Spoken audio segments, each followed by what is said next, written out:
तुकाराम मुंढे अन्न औषध प्रशासनाच्या आयुक्तपदी रुजू झाल्यापासून प्रत्येक दिवस हा बातमीचा ठरतोय।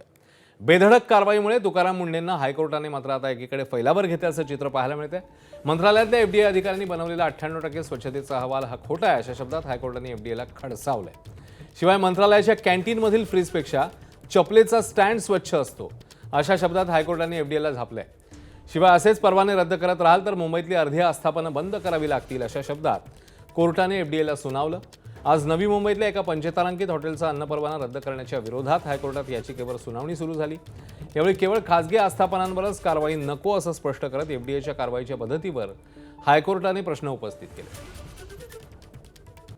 हायकोर्टाचा आदेश आज येणार होता हे जर एफडीएच्या अधिकाऱ्यांना माहीत होतं तर त्यांनी कॅन्टीन समोर थांबायला पाहिजे होतं।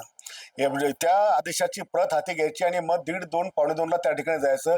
त्या 3 तासांमध्ये तर कॅन्टीन त्यांनी क्लीन करून टाकलेली आहे।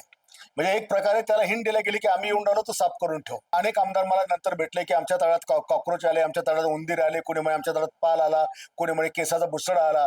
79 त्रुटी काढल्यानंतर त्याला 2 महिन्यात क्लीन चिट कशी मिळते? आणि हे जे चाललंय केवळ हायकोर्टाने किंवा सरकारने मंत्रालयातली कॅन्टीन म्हणजे महाराष्ट्रातलं सर्वोच्च स्थान तिथं ही अवस्था आहे तर राज्यभरात काय परिस्थिती असणार आहे? कोर्टाने एफडीएला सुनावताना नेमकं काय म्हटलेलं आहे, काय निर्देश दिलेले आहेत ते पाहूया। वकिलांच्या पथकाकडून मंत्रालयाच्या तिन्ही कॅन्टीनचा अहवाल सादर करण्यात आला। पथकाने केलेल्या मंत्रालयाच्या तपासणीत अनेक त्रुटी असल्याचं कोर्टाचं म्हणणं आहे। चप्पलचा स्टँड कॅन्टीनच्या फ्रीजपेक्षा बरा असतो अशी टिप्पणी देखील कोर्टाने केली आहे। तर फ्रीजचा डिफ्रॉस्ट अतिशय घाणेरड्या अवस्थेत होता असंही निरीक्षण कोर्टाने नोंदवलंय। मंत्रालयातल्या उपाहारगृहात 98% नियमांची पूर्तता हा अहवाल खोटा आहे